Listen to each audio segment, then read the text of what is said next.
Amén. Nuevamente entramos al estudio del libro de los Hechos. Hoy trataremos de abarcar del versículo 18 hasta el capítulo 19, versículo 7. Ya la anterior semana habíamos terminado una sección hasta el versículo 17. Hoy empezamos el versículo 18 del capítulo 18 y vamos hasta tratar de llegar hasta el capítulo 19, versículo 7. El tema de hoy es la ruptura con el pasado.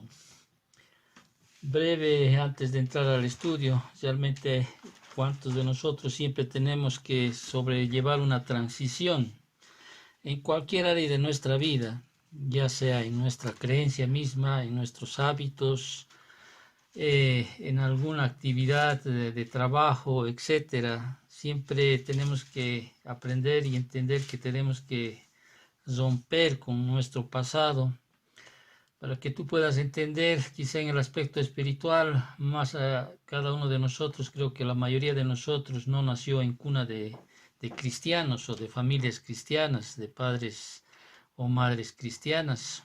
La mayoría de ellos siempre han sido católicos, apostólicos, bien romanos. Especialmente en mi vida tuve la influencia de mi abuela, que era tremendamente católica, apostólica, bien romana, al punto de que siempre me llevaba a las festividades que había en los pueblos, en las provincias, San Severinos y todas esas actividades. Bueno, generalmente yo iba más por los refrigerios que después nos servíamos, aunque sin embargo eso introdujo en mí una religiosidad, podríamos decir así, que como alguna vez les había comentado, no podía dormir si no rezaba el Padre Nuestro y daba las Ave Marías, hasta el punto de que tenía, creo yo, hasta mi esposa también bien Marca. inmerso en nosotros esa religiosidad. Y si yo te dijera como un ejemplo, por ejemplo, mi esposa, el primer regalo que me dio de jovencitos fue un cuadro de Jesús bien enmarcado con vidrio y todo. Y de hecho yo tenía cuadros en mi casa, o sea, siempre era un poquito dado a la pintura y me gustaba dibujar y todos mis cuadros eran cuadros así de Jesús llevando la cruz, la crucifixión. Ya cuando nos hablaron sobre la implicancia de aquello, pues nos deshacimos en un momento dado, sin el conocimiento que teníamos, o sea, lo que hasta ahora lo teníamos. Y de alguna manera romper esa estructura religiosa que se tiene no fue de la noche a la mañana. Y el tema de esta mañana viene en función a eso. A veces queremos ver a las personas que tienen que cambiar de la noche a la mañana su modo de pensar, de actuar. Sin embargo, el día de hoy, en estos versículos que vamos a estudiar, vamos a ver una transición. Tanto así que la iglesia había aceptado en este libro de los Hechos a judíos, aceptó la iglesia a gentiles, a samaritanos, santos del Antiguo Testamento, y para ellos no fue fácil esa transición. Imagínate tú la vida de un judío antes de conocer el Evangelio. Entonces hoy presentamos algunos ejemplos de cómo a veces la transición se tiene que llevar, ¿sí? Y a través de las escrituras, incluso Pablo tuvo mucha enseñanza al respecto, aquellos, por ejemplo, que los llamaba débiles en la fe.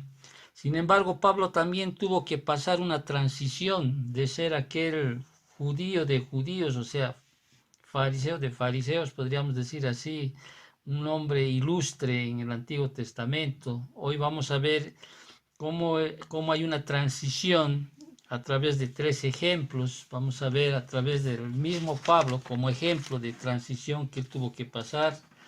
Vamos a ver a un varón que menciona en estos versículos de Apolos, ¿sí? Un poderoso, dicen las escrituras, como lo vamos a detallar, y algunos santos del Antiguo Testamento también que tuvieron que tener una transición, o sea, dejar muchas cosas que ellos hacían de la noche a la mañana no fue fácil para ellos.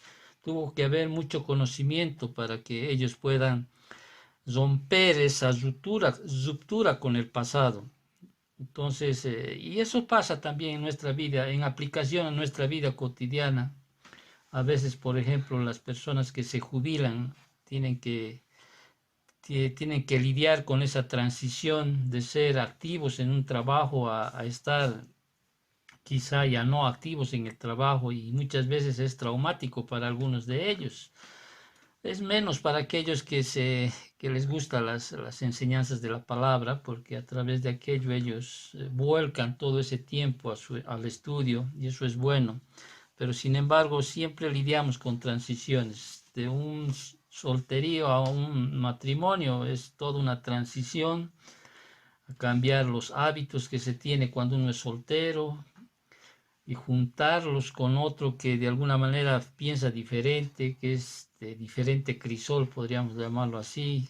Son transiciones a veces que son difíciles de sobrellevar, pero bueno, hay que sobrellevarlas. Aún en el trabajo, cuando cambia uno de trabajo, hay una transición que no es fácil asumirla, y lleva a veces un tiempito de notar que bueno, se tiene que superar aquello. Y entender la soberanía de Dios ayuda mucho en ese sentido.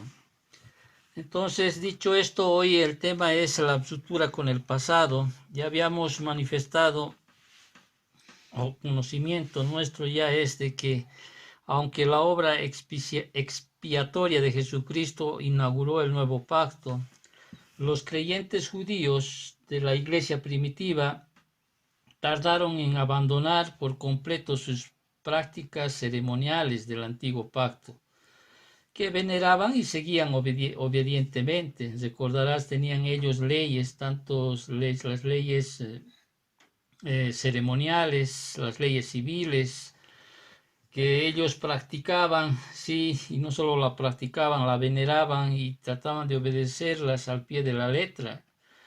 Y entrar al nuevo pacto, sí, y dejar de hacer aquello era una transición muy difícil de romper, pero sin embargo se tenía que hacer aquello.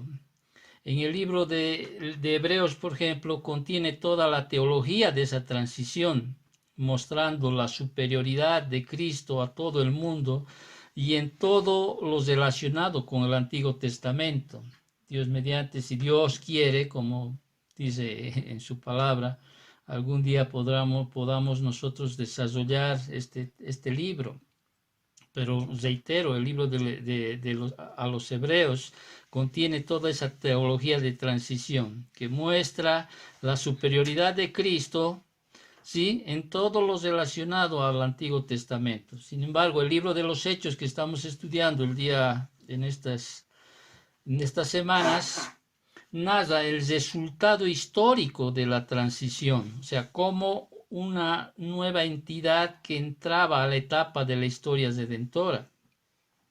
Hemos estudiado desde el capítulo 1 hasta ahora estamos en el capítulo 18. Ahí específicamente en el capítulo 2 vimos el nacimiento de la iglesia. Nosotros entendemos que la iglesia, sí, nace en Pentecostés y va a terminar cuando sea el rapto, en lo cual nosotros creemos. Entonces Dios había hecho temporalmente a un lado a Israel por su apostasía, ¿no es cierto? Era un pueblo especial por Dios, era un pueblo escogido por Dios. De hecho, hay unos privilegios que el pueblo de Israel tenía, que están enumerados, por ejemplo, en Romanos capítulo 9. Pero ahora Dios comenzó a llevar a cabo sus propósitos de un reino por medio de ¿qué? De la iglesia. Sin embargo, se necesitó tiempo para que la nueva iglesia se aislara por completo de sus antiguos hábitos religiosos.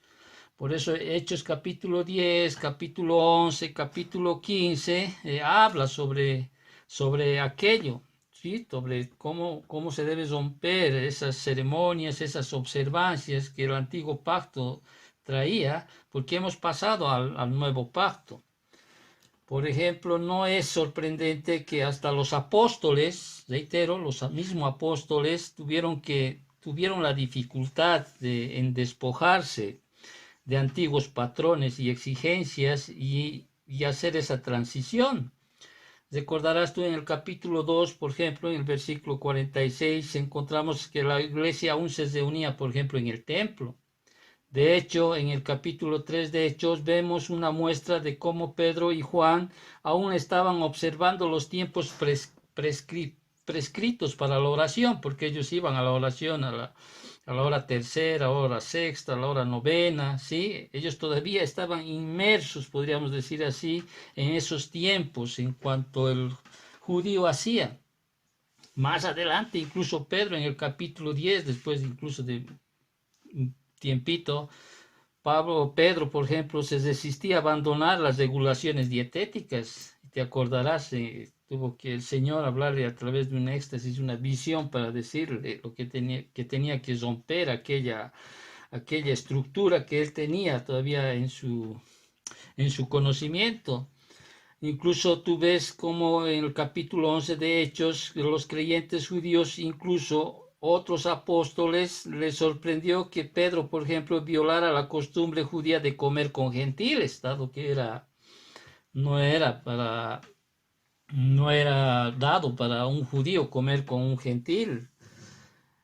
Y más aún, cuando hablamos en el capítulo 18 en el contexto sobre el apóstol Pablo, si tú ves en el capítulo 18, versículo 18, donde habíamos quedado la anterior semana, ahí lo que hace Pablo es raparse su cabeza porque tenía hecho un voto. Fíjate el versículo 18, ya un poquito tomando, podríamos decir así.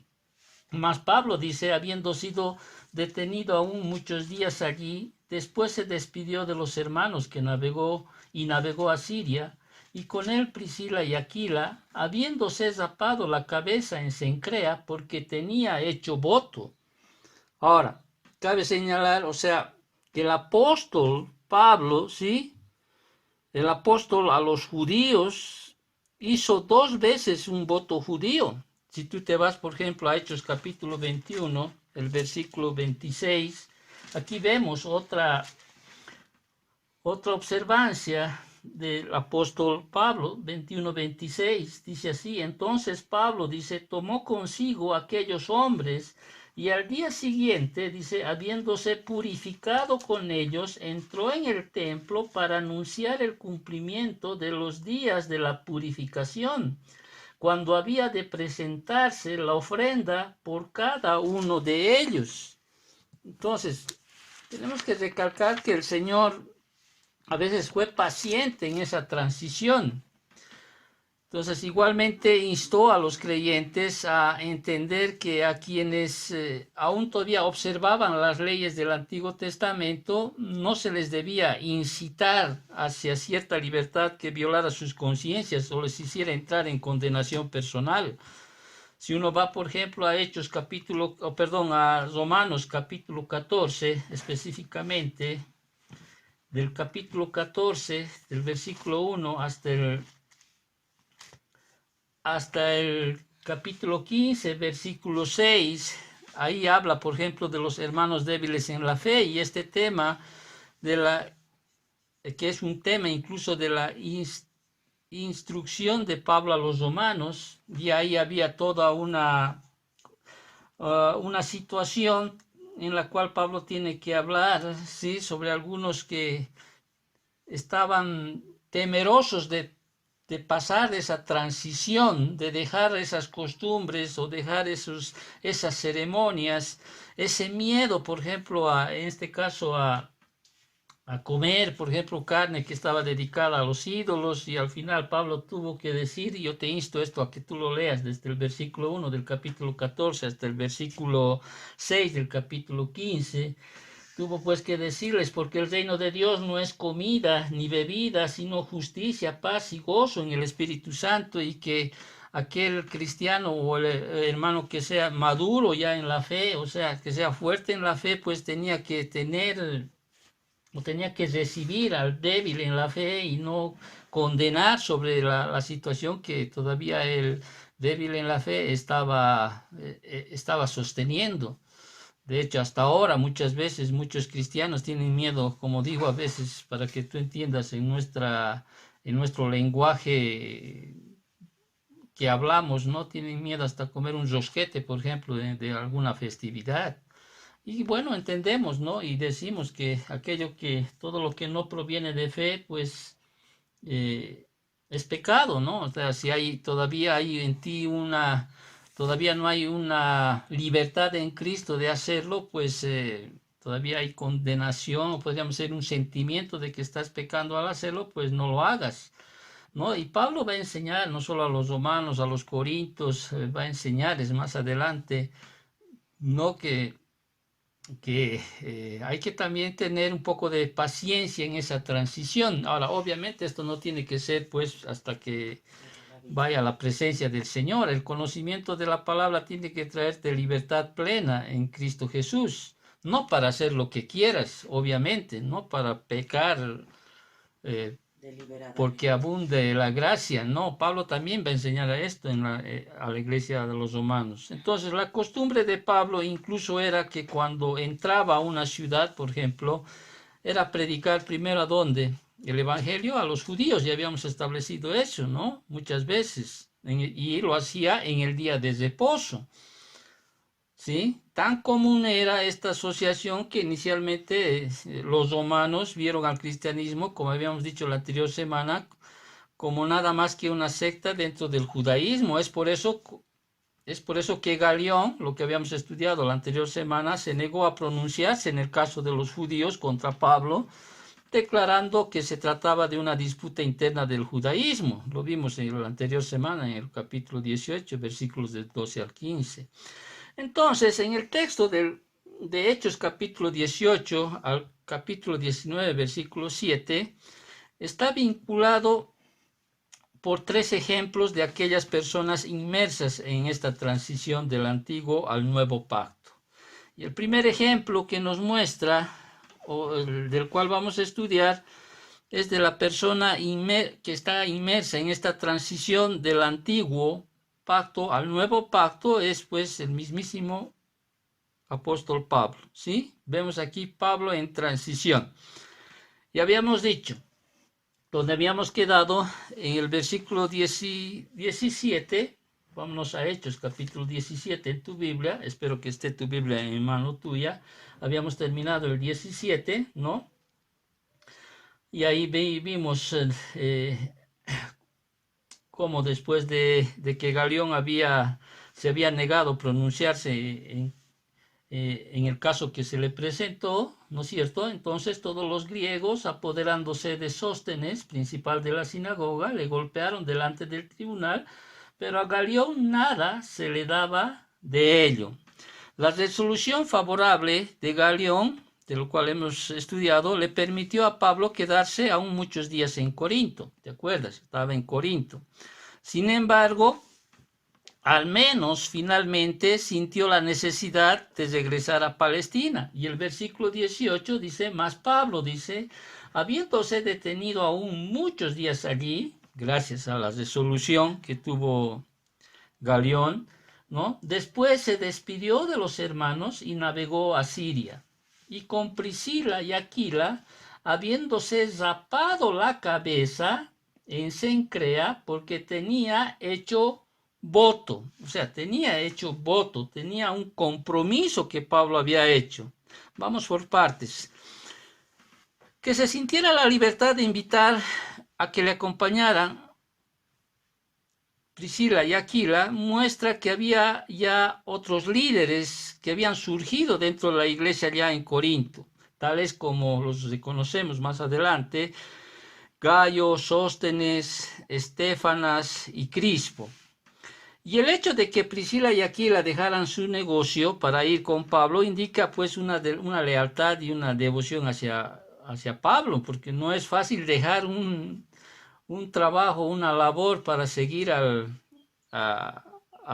este caso al apóstol Pablo. Y al llegar, dice, a Cencrea, o sea, que es un puerto oriental de Corinto, donde hay un barco que se dirigía al este, Pablo dice que se rapó la cabeza porque tenía, ¿qué cosa? Hecho voto. Ahora, que él no estaba consciente de que el antiguo pacto y todos sus rituales habían expirado, uno se pregunta, ¿acaso él no estaba consciente de que el antiguo pacto y todos sus rituales, o sea, sus ceremonias habían expirado?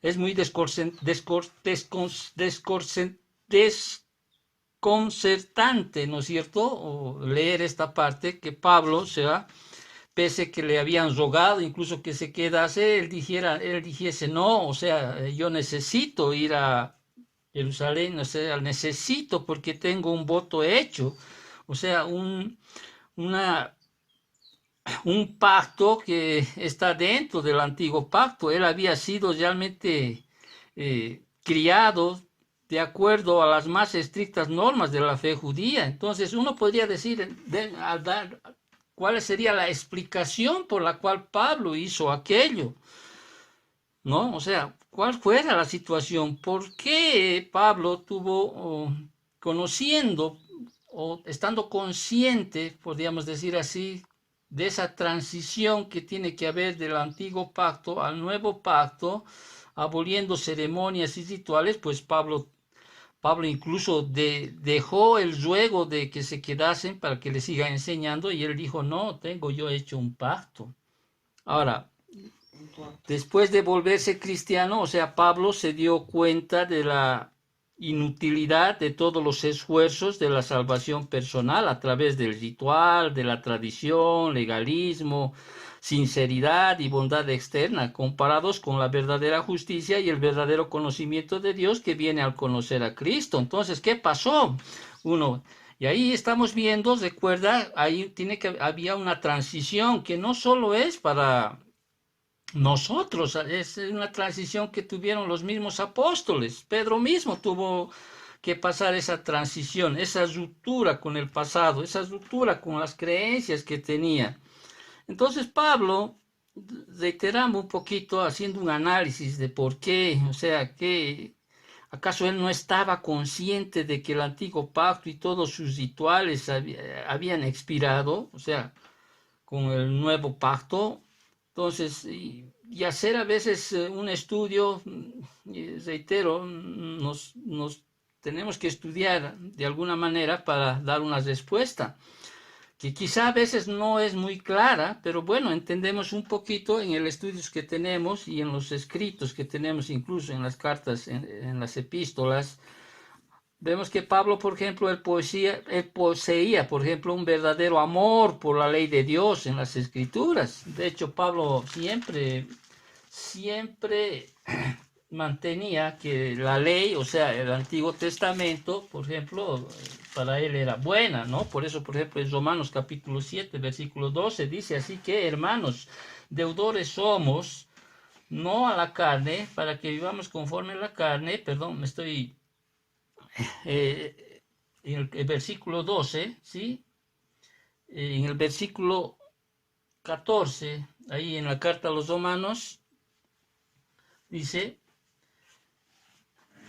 siempre está exaltando sobre la ley de, o sea, que la ley de Dios es buena. Es más, para ser más claros, me voy a Filipenses capítulo 3, porque todo lo que él tenía y él conocía hasta antes del Señor, para él era pues bendita, ¿no? O sea, buena, la ley es buena, decía los romanos, pero en Filipenses capítulo 3, versículo 7 dice, pero cuántas cosas eran para mí ganancia y las estimo como pérdida por amor de Cristo. Y ciertamente aún estimo todas las cosas como pérdida por la excelencia del conocimiento de Cristo Jesús, mi Señor, por amor del cual lo he perdido todo y lo tengo por basura para ganar a Cristo. Y voy a saltarme al versículo, a lo que dice acá, sí, en la carta a Filipenses, él muestra incluso las credenciales de lo que él era antes. Entonces él tenía un verdadero amor por la ley de Dios en las Escrituras.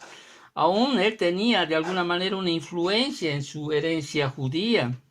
Agradecía siempre por el maravilloso ánimo de Dios durante los tiempos difíciles, ¿sí?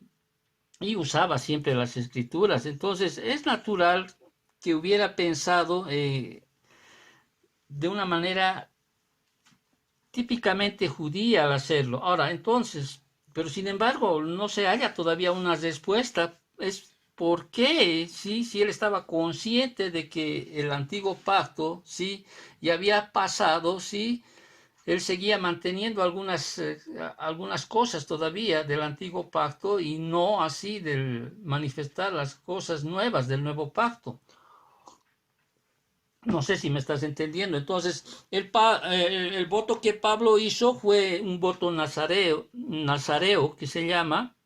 Ahí era una promesa especial de separación y devoción a Dios.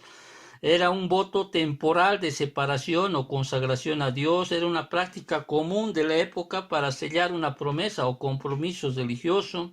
Simbolizaba la finalización de un periodo de consagración, tras lo cual se cortaba el cabello para llevarlo al templo. Entonces, por lo general se hacía esto en gratitud al Todopoderoso, por bendición o liberación misericordiosa. Ahora, ¿dónde puedes tú verlo este voto nazareo? Sí, con más amplitud. Ahí está en Números capítulo 6, ahí desde el versículo 2 adelante. Ahí mismo vemos cómo es que Dios mismo inauguró este voto nazareo, diciéndole a Moisés, ¿no? Ahí tú puedes verlo, por causa de tiempo no podemos leerlo porque son varios versículos.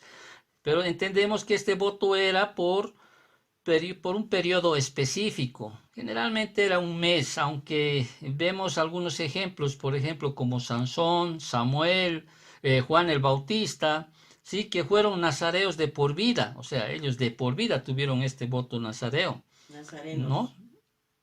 Nazareo, se lo llama así. Entonces, al final de este tiempo había una minuciosa ceremonia que se hacía, eso está ahí en el capítulo 6 del libro de Números, ahí en el versículo 13 al 21, ahí se ve específicamente cómo se hacía esa ceremonia para dar fin a este voto nazareo que se hacía.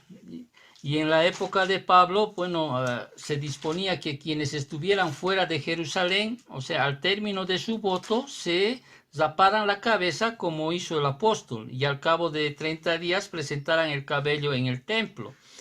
Bueno, son algunos escritos también que avalan esta situación, ¿no? Por ejemplo, en Josefo habla sobre esto lo que se hacía.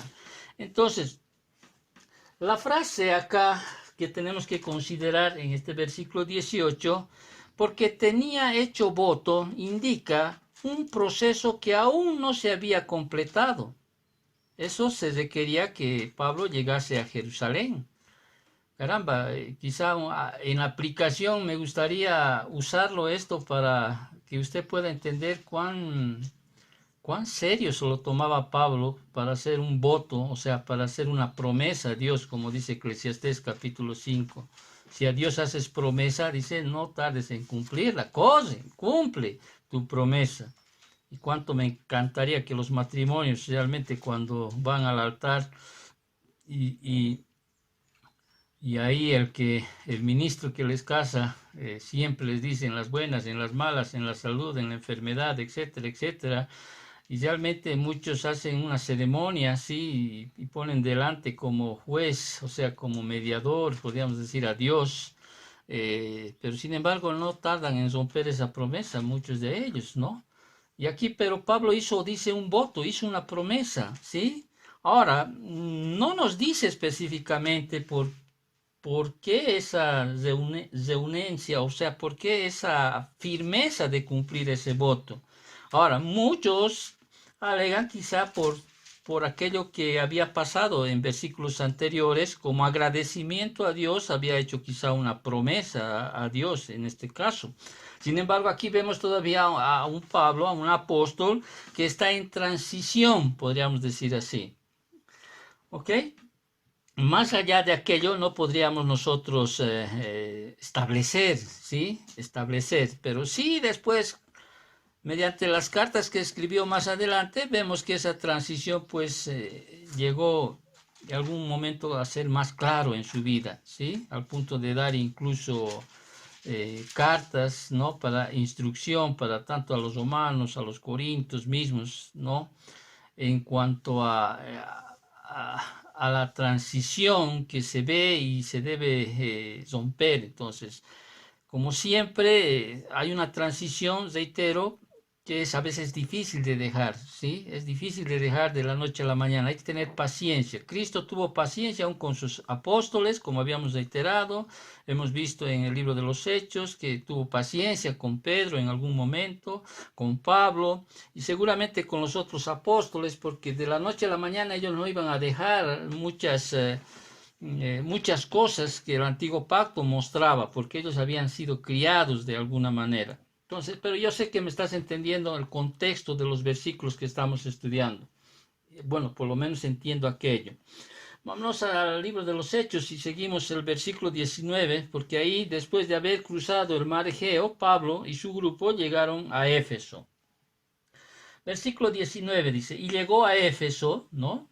Estaba en Corinto, dice, no, tengo hecho voto, tengo que ir a Jerusalén, tengo que ir a Palestina, ¿sí? Porque tengo que cumplir ese voto que he hecho. Y llegó a Éfeso, dice, y los dejó allí. ¿A quiénes dejó allí en Éfeso? Pues a Priscila y Aquila, ¿sí? ¿Para qué? Seguramente para que instalaran y establecieran su negocio, porque estos se iban a quedar algunos años. Y es más, cuando uno ve 1 Corintios capítulo 16, versículo 19, indican que tenían una iglesia incluso en su casa, que obviamente después ellos finalmente, después de un tiempo, de algunos años, ellos retornaron a Roma, como establece Romanos capítulo 16, versículos del 3 al 5. Entonces, Pablo, como era de su estrategia común, lo que dice, una vez que los dejó allí a Priscila y Aquila, ¿no? Y entrando, dice, en la sinagoga, discutía con los judíos. Ya habíamos establecido eso. ¿Cuál era la estrategia de Pablo? Siempre primero iba a una sinagoga, ¿no? Siempre era lo que primero ir a una sinagoga y ahí discutía, no en ese plano que nosotros conocemos con esa palabra, sino en ese plano de responder preguntas, ¿no? Con la palabra, ¿sí? Con la palabra. Versículo 20 dice, los cuales, dice, mira, aquí pasa algo lo que pasó en Berea, ¿no? Que fue bien recibido, y tanto que los judíos dicen que les rogaban, dice, versículo 20, que se quedase con ellos por más tiempo, mas no accedió. Imagínate tú, no accedió, o sea, tenía que cumplir ese voto, cueste lo que cueste, ¿sí? ¿No? Bueno, cumplió ese voto, de luego llegó a Éfeso, mas no accedió, dice, ¿sí? Sino, dice, versículo 21, que se despidió de ellos diciendo, es necesario que en todo caso yo guarde en Jerusalén la fiesta que viene, pero otra vez volveré a vosotros si Dios quiere. Y zarpó de Éfeso. Una pausa aquí. ¿Qué fiesta? Bueno, no sabemos qué fiesta, porque ellos celebraron varias fiestas. Muchos historiadores arguyen o indican que la fiesta era tal vez la fiesta de la Pascua.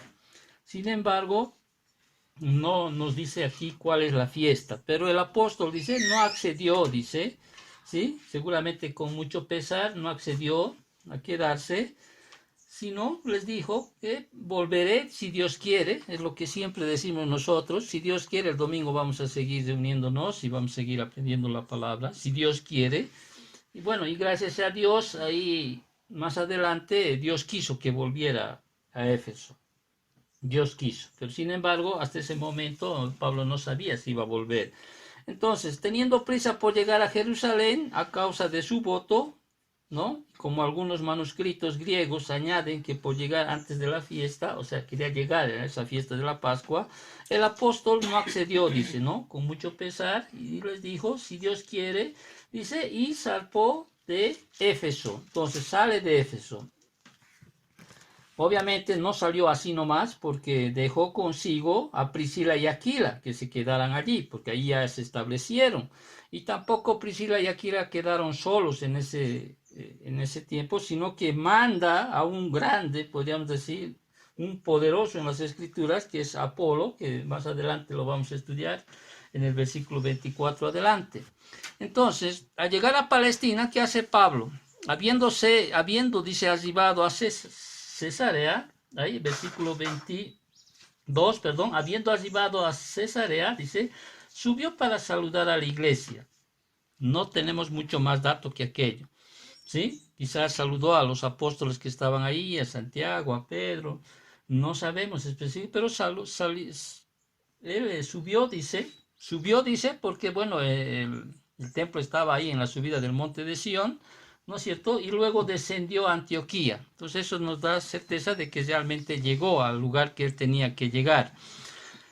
Después allí continuó para cumplir su voto y después subió a saludar a la iglesia y está claro por el requisito del voto que visitó Jerusalén, ¿no? Cumplió ese voto y naturalmente subió desde Cesarea, que está situada en la costa, hasta Jerusalén, localizada en el monte de Sión, y luego descendió de Jerusalén, sí, a cualquier otra parte, en este caso a Antioquía, ¿no? Y después ahí es cuando completó su segundo viaje misionero, porque te acuerdas que salió de Antioquía, ¿no? Donde había comenzado el recorrido y pues llega ahí mismo tiempo. Y si tú ves, el versículo 23 es uno de los versículos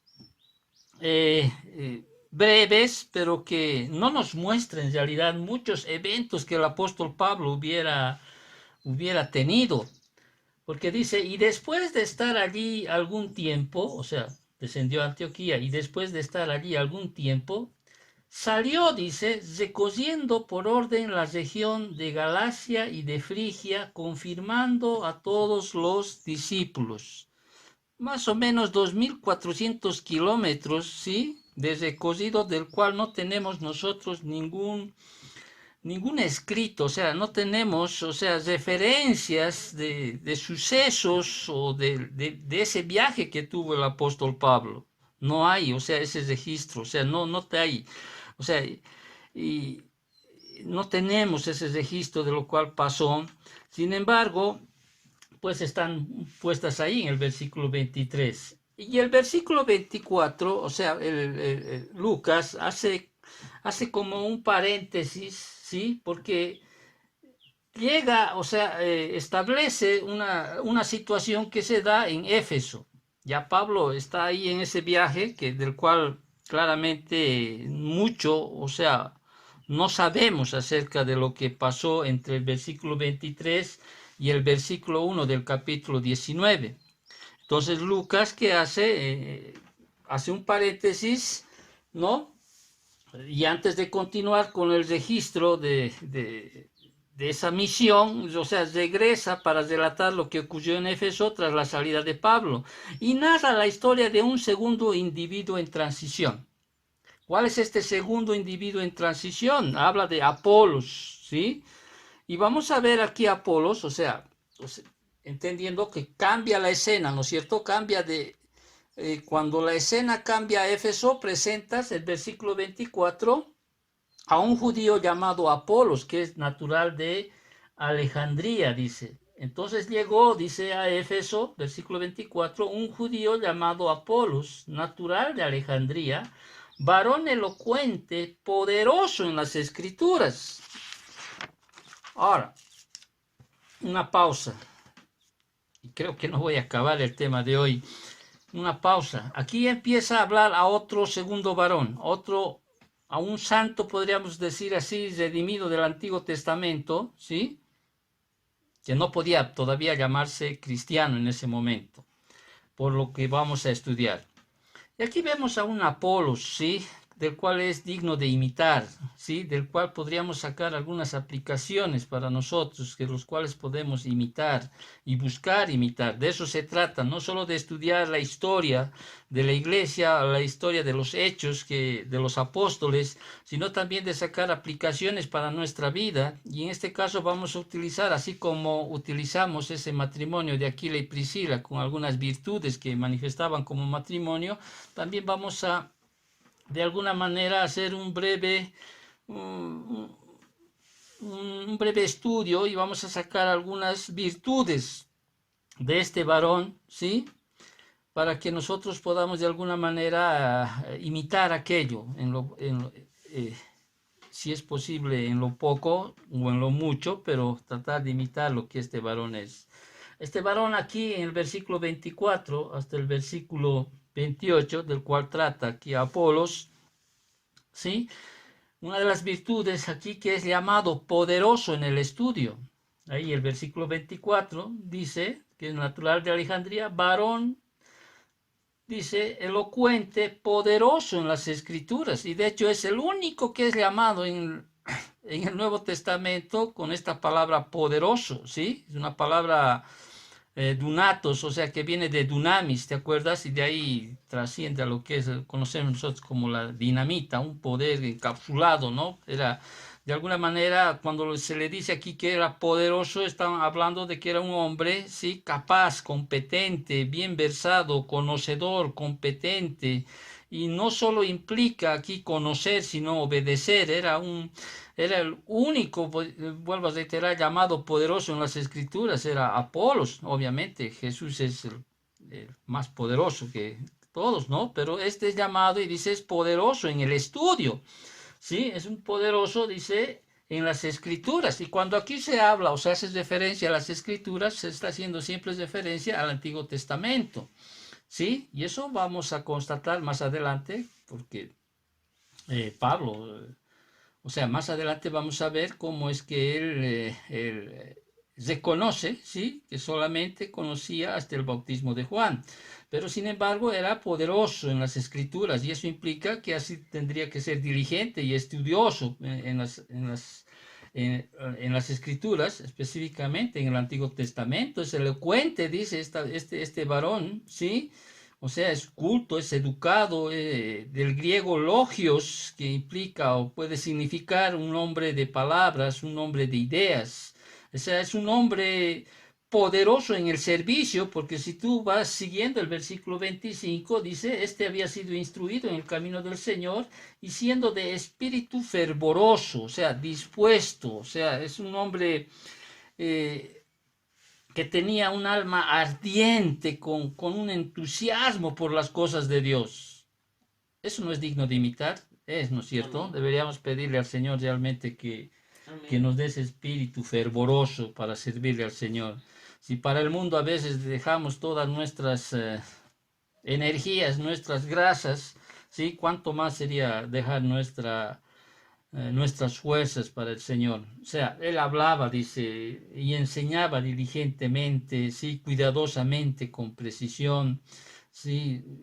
Él realmente era poderoso en el servicio del Señor. Y te insto, hermano, a que si tú estás de alguna manera estudiando el libro de los Hechos, no solamente como un estudio así académico, te insto a que puedas de alguna manera pedirle al Señor este mismo espíritu, que sea, o vuelva ese espíritu fervoroso que tenías a un principio de servirle al Señor, porque eh, debemos hacer tesoros en el cielo, dice, y no aquí en la tierra, ¿sí? Las cosas eternas son perdurables, entonces pues, debemos imitar aquello.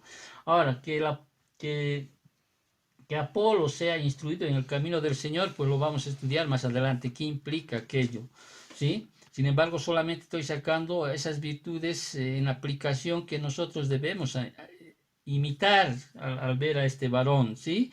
Era poderoso en valentía porque él comenzó a hablar, dice, con denuedo en el versículo 26, ¿no? Y para hablar con denuedo tiene que ser valiente, y peor si estás hablando de las cosas de Dios. Él hablaba con mucha libertad, con valentía.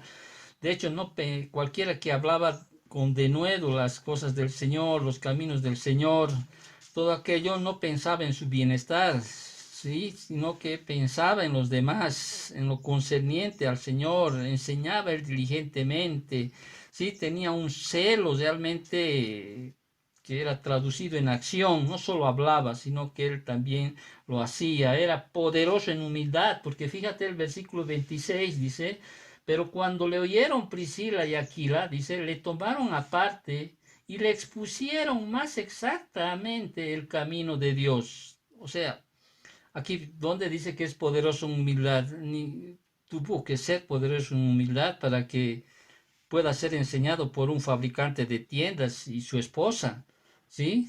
Un hombre que conocía las escrituras del Antiguo Testamento, sí, muestra humildad ante ellos y es enseñable. Y qué bueno que Aquila y Priscila lo tomaron aparte, ¿no? O sea, quizá lo llevaron a su casa o en algún otro lugar, no lo expusieron públicamente, o sea, no le enseñaron públicamente, sino que lo tomaron, ¿sí?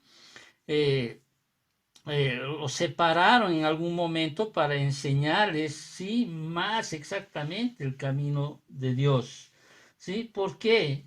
Porque más adelante en el versículo 25, este varón Apolos dice, aunque solamente conocía el bautismo de Juan, o sea, él no había escuchado hablar de la venida del Espíritu Santo, por ejemplo, en Pentecostés, ¿no es cierto? O sea,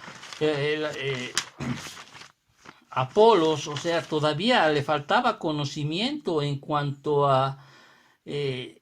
en cuanto a, o sea, más conocimiento en cuanto a ya lo que ya se había dado en la vida, en la muerte, en la resurrección del Señor Jesucristo.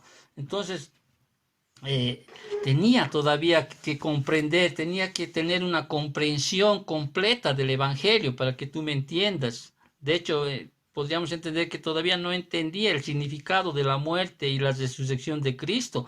Tampoco estaba familiarizado con la venida del Espíritu Santo, el nacimiento de la iglesia en Pentecostés. Entonces lo que Priscila y Aquila hacen es llamarle aparte para explicarle mucho mejor, o sea, más exactamente el camino de Dios. Y para eso se necesita, ¿qué cosa? Humildad, de conocer realmente que puedes todavía tú ser instruido, ¿sí? Por alguien que el Señor ponga en tu camino. No es hacerse uno a los que ya sabe todo o que puede ya enseñarme. Aquí Apolo realmente muestra una humildad, y no solo una humildad, porque también muestra una otra característica, su misión. ¿Por qué? Porque la misma iglesia, o sea, Apolos fue un hombre que se comprometió con la iglesia al conocer ya lo que es la iglesia, lo que ya Aquila y Priscila ya le habían enseñado, y se sometió a la guía de los hermanos, que es a la iglesia local. Por eso en el versículo 27 dice, y queriendo él pasar a Acaya, dice, los hermanos le animaron y escribieron a los discípulos que le recibiesen. Y llegado él allá, fue de gran provecho a los que por la gracia habían creído. Más adelante vamos a estudiar estos versículos. Solamente estoy sacando algunas virtudes que debemos imitar, ¿sí?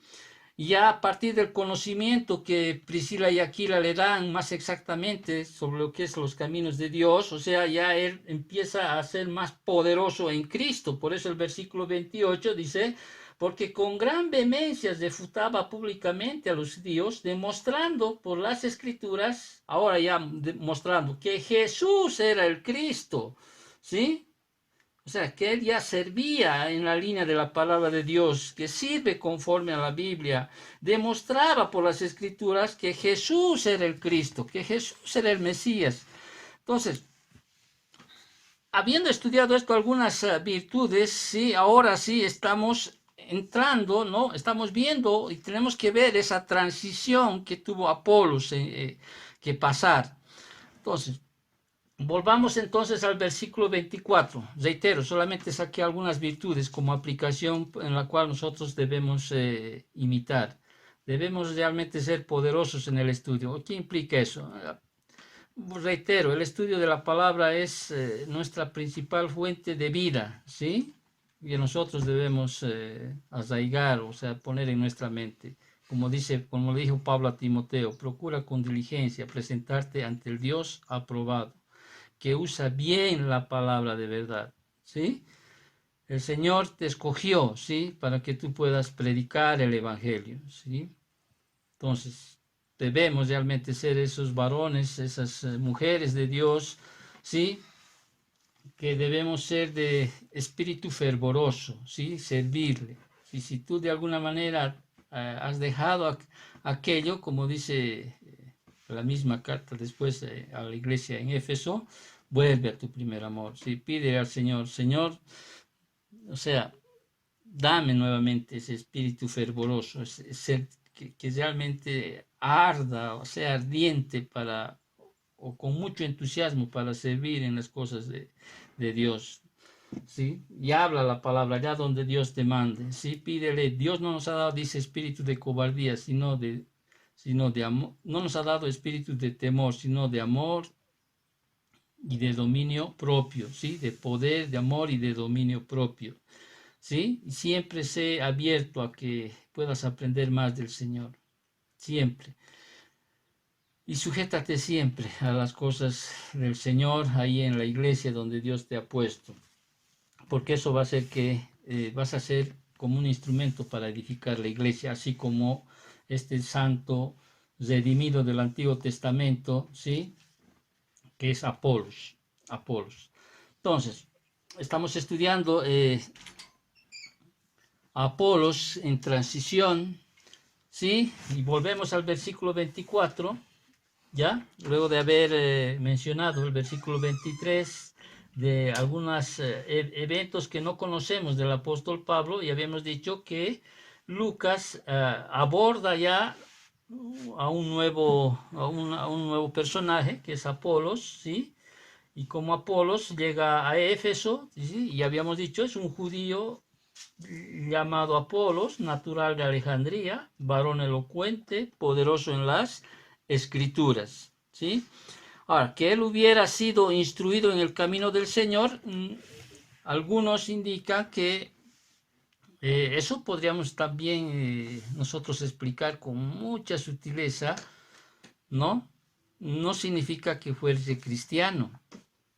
Ahora, la frase que tenemos que estudiar y tener conocimiento, la frase aquí, el camino del Señor, es un término del Antiguo Testamento.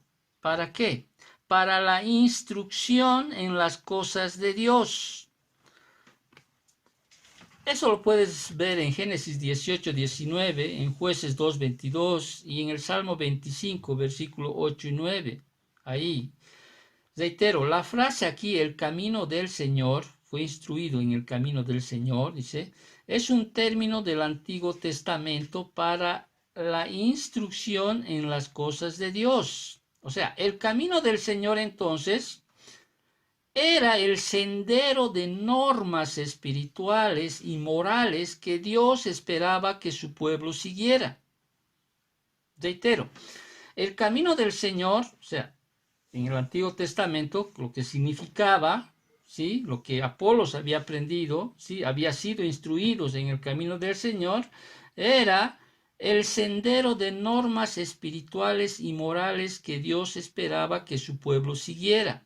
De hecho, Proverbios 10:29 dice así, y cito el texto, el camino de Jehová es fortaleza al perfecto, pero es destrucción a los que hacen maldad. Entonces, Apolos había sido instruido en el camino del Señor, o sea, este era, podríamos decir así, un creyente, pero un santo del Antiguo Testamento. Ahora, hay que diferenciar, a veces puedo confundir aquello. Reitero, para ser salvos, sí, entendemos nosotros que la salvación no es por obras, ni en el Antiguo Testamento, ni en el Nuevo Testamento. Por eso hay en la carta de Hebreos capítulo 11, ¿sí? Tú ves, hay una lista y siempre empieza que por la fe, dice, Abel, Noé, Enoc, Abraham, Isaac, Jacob, y hay toda una lista, por la fe ellos fueron salvos, ¿sí? Al creer en aquel que iba a venir. O sea, hay santos del Antiguo Testamento. Ahora, la iglesia, ¿sí? Nace ¿en dónde? En Pentecostés, pero antes de la iglesia tenemos que entender que había santos del Antiguo Testamento. Después que la iglesia sea raptada, ya habíamos estudiado en el libro de Apocalipsis, viene la tribulación, o sea, la gran tribulación, ahí vienen los dos testigos, los 144,000, también va a haber santos de ese tiempo que van a salir. Pero la iglesia en sí es desde Pentecostés hasta que sea la iglesia, hasta que el último elegido de Dios en el tiempo de la iglesia venga el rapto, ¿sí? Y entendemos ahí arriba las bodas del Cordero, etcétera, etcétera. Entonces, la iglesia viene a ser, ¿qué cosa? La novia del Cordero, ¿sí? Somos la esposa del Cordero, pero los amigos de la novia, los amigos del novio, ¿sí? Son también santos redimidos, ¿sí? Pero siempre ha sido por medio de la fe. O sea, no hay salvación por obras. Es No está bien, o sea, pensar de que en el Antiguo Testamento la salvación se daba por obras o se ganaba por obras. No es así. En el Antiguo y en el Nuevo Testamento, sí, la salvación siempre ha sido por medio de la fe únicamente. Esa fe genuina, sí, que mostraba una vida transformada. Y eso lo presenta, por ejemplo, el libro de Habacuc, capítulo 2, versículos del 3 al 4. Entonces, lo que nos pertenece a nosotros realmente es asegurarnos si estamos en la fe. ¿No es cierto? No es que digas, bueno, yo soy creyente porque, bueno, un día repetí una oración o porque salí al frente o pasé al altar y ahí recibí al Señor. O sea, cuando nosotros sabemos que somos cristianos, cuando el Espíritu Santo viene a morar en nosotros. Por eso más adelante va a haber un estudio muy profundo, que no lo voy a hacer creo hoy, porque necesito ser bien explicativo para que tú puedas entender, porque va a haber una confusión de unos 12 santos del Antiguo Testamento, ¿sí? Que también es un ejemplo de transición, porque muchos creen que ellos también ya eran cristianos, pero no es así, y eso lo vamos a explicar más adelante. Entonces, volviendo al versículo 26 que estamos, ¿sí? En el 25 vemos, ¿sí? que este había sido instruido en el camino del Señor, dice, y siendo de espíritu fervoroso, hablaba y enseñaba diligentemente lo concerniente al Señor, aunque solamente conocía el bautismo de Juan. ¿Sí? Entonces, el camino del Señor, entonces, reitero, era el sendero de normas espirituales y morales que Dios esperaba que su pueblo siguiera.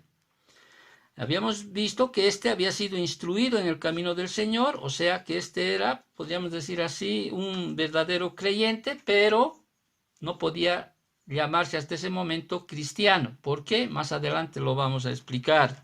Era un creyente salvo por la fe, ¿sí? Como fueron santos, como por ejemplo Abraham, Isaac, Jacob, etcétera, y eso lo vemos en Hebreos capítulo 11, ¿no es cierto?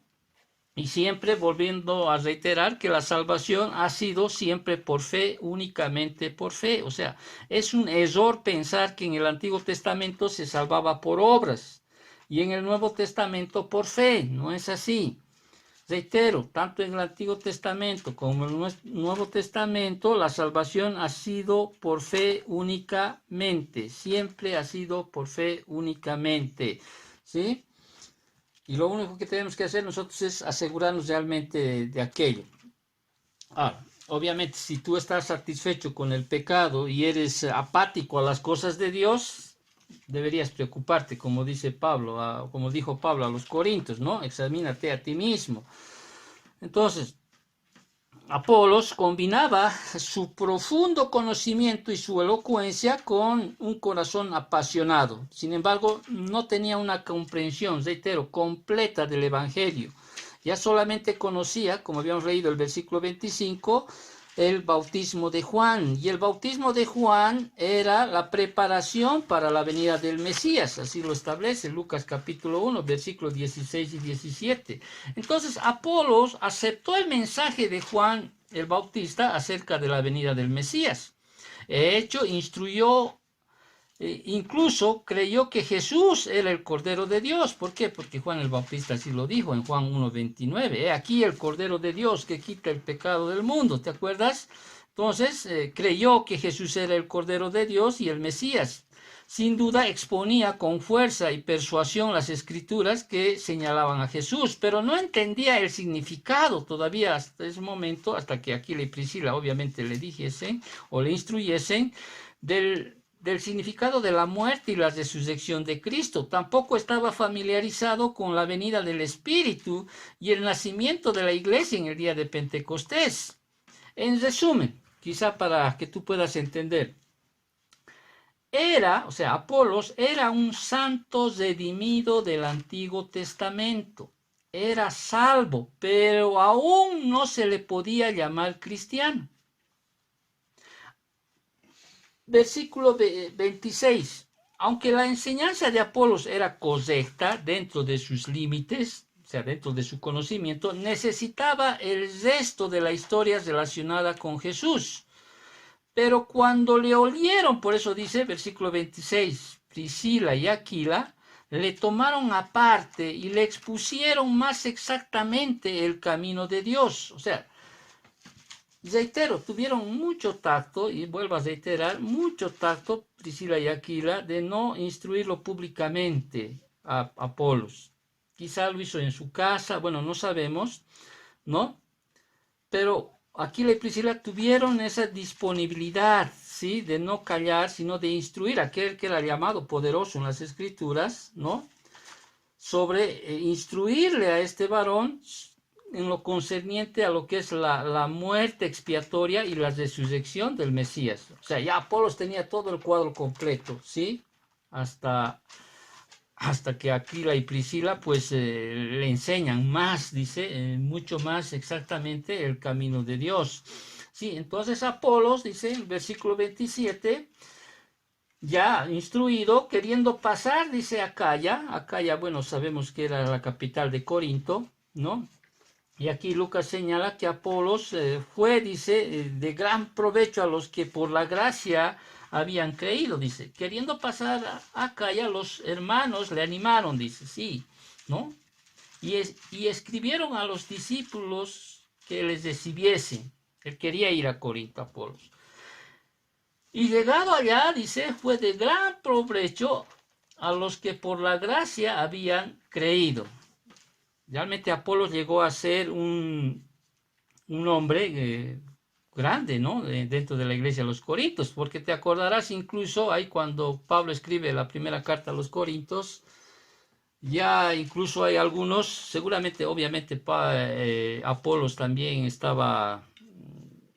no estaba contento con aquellos, unos se hacían llamar y decían, yo soy de Pedro, yo soy de Pablo, yo soy de Apolos, yo soy de Cristo, ¿te acuerdas? Entonces llegó a ser un personaje bastante fuerte dentro de la iglesia, ¿no? Y Lucas señala que Apolos fue realmente de gran provecho, dice aquí en el versículo 27, a los que por la gracia habían creído. Ya, reitero, ya vimos aquello. Creer en el Señor Jesucristo, ¿qué significa? Ya hemos mencionado aquello. Creer que Él es quien afirmó ser, creer en lo que hizo, seguirle y obedecer sus mandamientos. Eso implica lo que es creer en Jesucristo. No es decir nomás yo creo en Jesús, ¿sí? Es más, la Biblia dice hasta los demonios creen y tiemblan. Creer en Jesús implica mucho más que solamente decirlo. Creer en Jesús, vuelvo a reiterar, implica creer en el Señor Jesucristo, significa creer que Él es quien afirmó ser, porque Él mismo dijo, de mí se han escrito aquí en las Escrituras. Creer en lo que hizo, ¿sí? De hecho, por ejemplo, los Romanos, ¿qué dice? Capítulo 9, versículo 9 a 10, viene a mi mente, ¿sí? Si confesares con tu boca que Jesús es el Señor y creyeres en tu corazón que Dios le levantó de entre los muertos, serás salvo, porque con el corazón se cree para justicia y con la boca para salvación. Entonces, la designación de los cristianos aquí como los que por la gracia habían creído es la manera del Espíritu de recordar a todos que por la fe es un don de gracia, como dice Efesios 2:8. Entonces, por medio de su poderosa predicación, dice Apolos, ayudó al crecimiento espiritual de los creyentes. Entonces, al igual que Esteban, Pablo, este ferviente y brillante erudito del Antiguo Testamento, también, ¿qué hacía? En el versículo 28. Porque por gran vehemencia, dice, refutaba públicamente a los judíos, demostrando por las Escrituras que Jesús era el Cristo. Entonces, su exitosa transición de creyentes del Antiguo Testamento a santos del Nuevo Testamento fue una inmensa bendición para la iglesia. Entonces, hemos visto hasta aquí dos ejemplos de transición, tanto del apóstol Pablo, ¿sí? Que todavía mantenía algunas cosas del antiguo pacto, ceremonias que todavía lo hacía.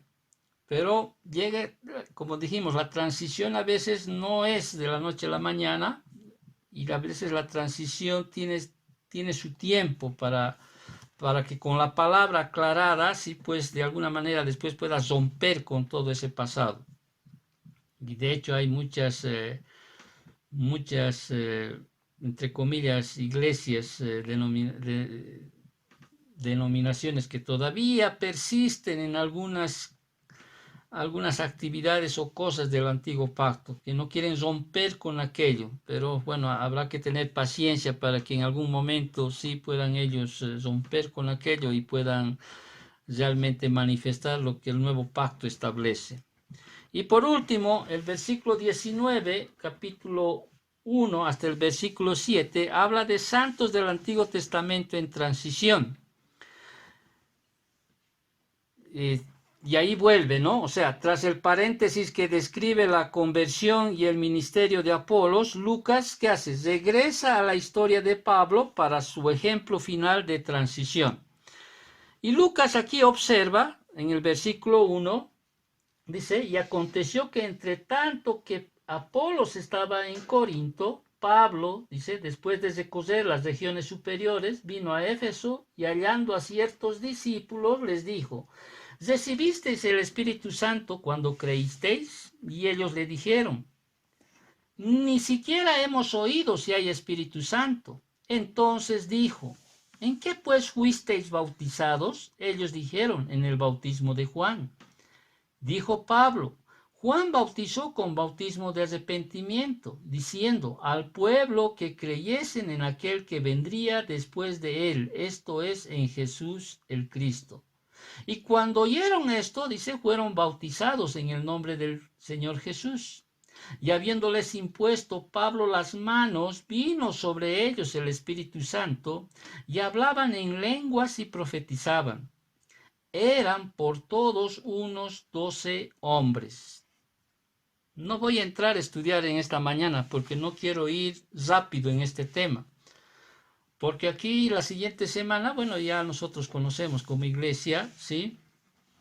Y entendemos que uno es cristiano cuando el Espíritu Santo viene a morar en cada uno de nosotros. Amén. Sin embargo, hay denominaciones en las cuales arguyen a través de estos pasajes que hemos leído, estos 7 pasajes, de que después de la salvación tiene que venir una segunda bendición, que es el bautismo del Espíritu Santo. Y a veces toman estos versículos cuando te ponen en mano, o sea, te ponen en mano, ¿no? Te ponen las manos, ¿no? Hasta que tú puedas de alguna manera supuestamente hablar en lenguas, ¿no? Y si tú no logras hacer aquello, pues no has sido bautizado en el Espíritu Santo. Es como si el segundo paso después de la salvación sería el bautismo del Espíritu Santo.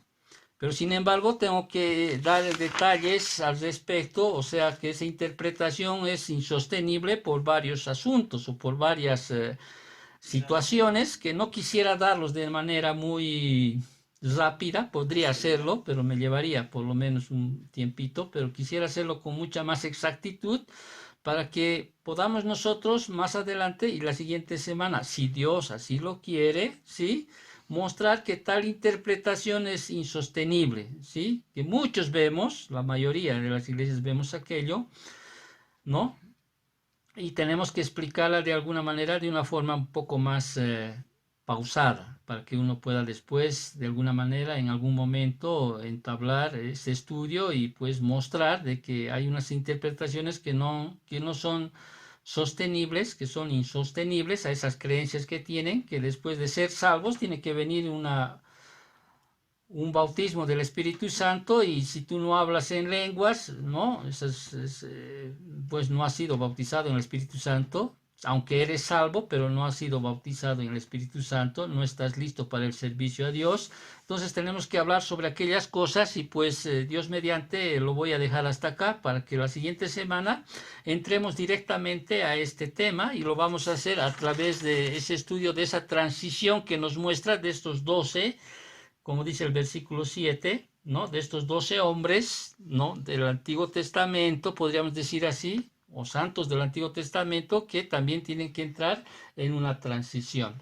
Gracias, bendito Dios, Padre. Sé que a veces es complejo, Señor, de mostrar tu palabra, pero sin embargo, Señor, pedimos que el Espíritu Santo nos dé siempre esa claridad para entender, Padre Santo, y te agradecemos el día de hoy por tu palabra, bendito Dios. Gracias, Papito Dios, bendice esta semana las ofrendas, bendice a nuestros niños, bendice, Señor, nuestro andar, nuestro caminar, Padre. Ayúdanos siempre a seguir adelante, Papito Dios, danos fortaleza, fuerza para todavía, Señor, romper algunas cosas del pasado, Señor, y pues podamos realmente manifestar, Señor, todo aquello que nos muestras en el nuevo pacto, bendito Dios. Gracias, Papito Dios, te agradecemos por todo. Bendice a mis hermanos.